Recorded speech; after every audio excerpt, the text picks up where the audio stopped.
Assalamualaikum warahmatullahi wabarakatuh. Perkenalkan, nama saya Cut Syakiradia. NIM saya 21010611. Di sini saya ingin menjawab soal yang Ibu berikan, yaitu yang pertama, sebutkan hak dan kewajiban suami terhadap istri dan sebaliknya menurut fikih, dan sebutkan dalil tentang kewajiban suami istri. Yang pertama itu hak suami terhadap istri, yaitu istri menjaga diri sendiri dan menjaga harta suami. Terus ditaati dalam bentuk yang tidak maksiat, menjauhkan diri dari dan menjauhi sesuatu yang ada atau dapat menyusahkan diri sendiri. Kewajiban suami terhadap istri, yang pertama memberikan mahar dan nafkah. Yang kedua, menjaga istri. Yang ketiga, menggauli istri secara baik dan benar. Yang keempat,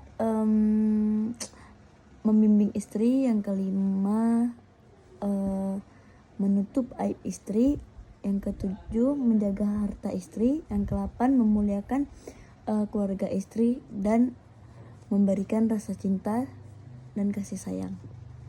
Terus yang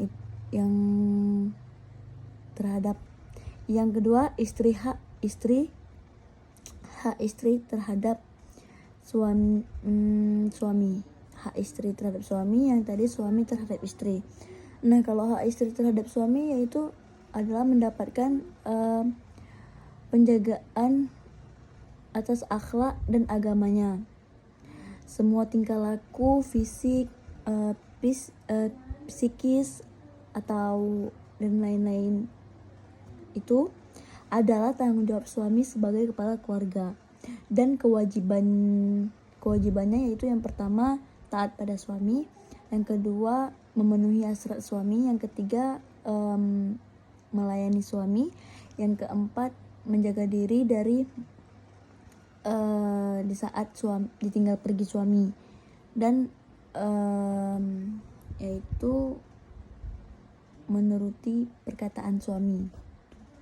Nah, dalilnya dalam surah Ar-Rum ayat 21 di mana dijelaskan yaitu kewajiban seseorang suami yaitu memberikan cinta dan kasih sayang kepada istri sehingga sang istri merasa tenang dan nyaman ketika berada di dunia dan di akhirat. Nah, yang poin nomor 2 yaitu sebutkan bentuk nuzuz dan syikok suami terhadap istri dan istri terhadap suami. Nah, yang pertama, bentuk nuzuz istri terhadap suami yaitu apabila istri tidak mematuhi suami dalam hal baik atau keluar rumah tanpa sepengetahuan atau izin dari suami dan memiliki hubungan dengan laki-laki lain. Itu kalau istri ya terhadap suami. Nah, ini kalau suami terhadap istri, bentuk nuzulnya itu suaminya yaitu apabila ia tidak melaksanakan kewajibannya terhadap istrinya, baik meninggalkan kewajiban serta secara material dan non material. Itu yang ketiga itu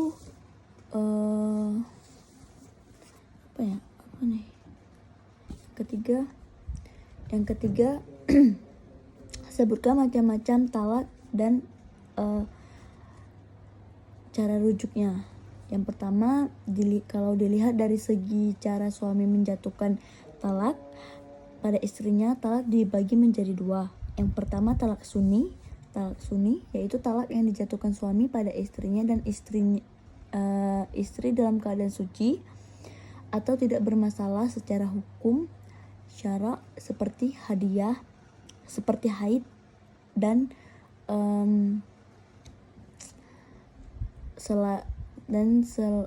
selainnya gitu.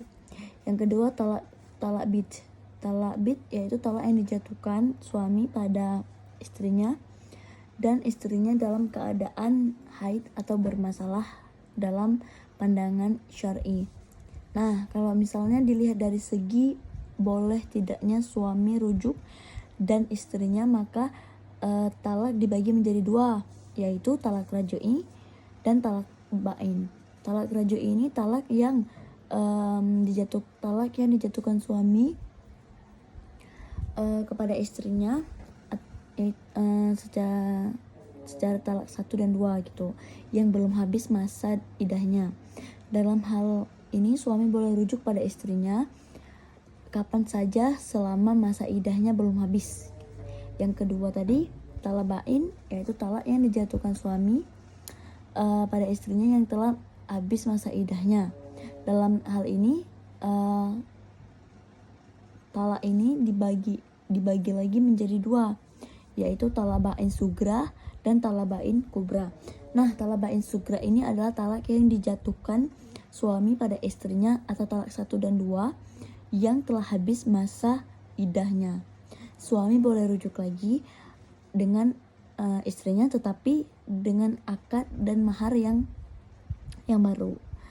Yang kedua tadi talak bain kubra ialah talak yang dijatuhkan suami pada istrinya, bukan lagi talak 1 dan 2 melainkan talak 3.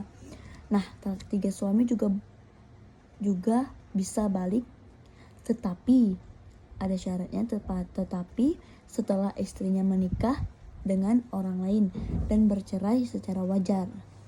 Nah, yang keempat, soal yang keempat yaitu sebutkan dampak li'an, ila dan zira serta akibat hukumnya menurut fikih. Nah, yang pertama dampak li'an menurut fikih ialah suami menuduh istri berbuat zina dan tidak dapat menghadirkan 4 orang saksi, serta apabila suami mengingkari anak yang berada di dalam kandungan istrinya sebagai anaknya, maka suami tersebut bersumpah dengan nama Allah sebanyak 4 kali. Dan yang kelima murka Allah atas suami istri melakukan li'an di hadapan orang yang beriman. Nah, kalau hukumnya yaitu putusnya perkawinan haram bagi pasangan suami istri rujuk kembali untuk selama-lamanya dan sebagainya. Yang kedua dampak ilah ini sumpah yang bersangkutan dengan hubungan suami istri dan dapat diambil kesimpulan bahwa sumpah suami takkan menggauli istri oleh Islam. Dibatasi sumpahnya tersebut hanya selama 4 bulan. Nah, hukumnya itu kayak dia tidak boleh menggauli istrinya. Intinya itu tidak boleh menggauli istrinya selama 4 bulan dan tidak boleh mengapa-ngapain istrinya. Karena sumpah yang tadi, sumpah illah tadi. Terus yang ketiga zihar itu dampaknya itu menyerupakan istrinya atau anggota tubuhnya dengan wanita yang diharamkan untuk dinikahi. Hukumnya itu suami tidak boleh menggauli istrinya sebelum membayar kafarat. Bahkan menurut jumhur ulama juga termasuk diharamkan mencium, merayu, dan memandang istrinya dengan penuh nafsu. Nah, kalau yang soal yang kelima itu sebutkan pandangan fikih terhadap harta bersama dan konsep hadana dalam fikih. Yang pertama yaitu pandangan fikih terhadap harta bersama, yaitu hukum Islam memberi hak kepada masing-masing suami istri untuk memiliki harta benda secara perseorangan yang tidak diganggu oleh pihak lain. Nah, sementara konsep hadana dalam fikih yaitu hadana yaitu melakukan pemeliharaan anak-anak yang masih kecil, baik laki-laki maupun perempuan, atau yang sudah besar tetapi belum memaish gitu. Menyediakan sesuatu yang menjadikan kebaikan, menjaga dengan sesuatu yang menyakiti dan merusakkan kedudukannya, mendidik jasmani, rohani, dan akhlaknya. Sekian dari saya. Assalamualaikum warahmatullahi wabarakatuh.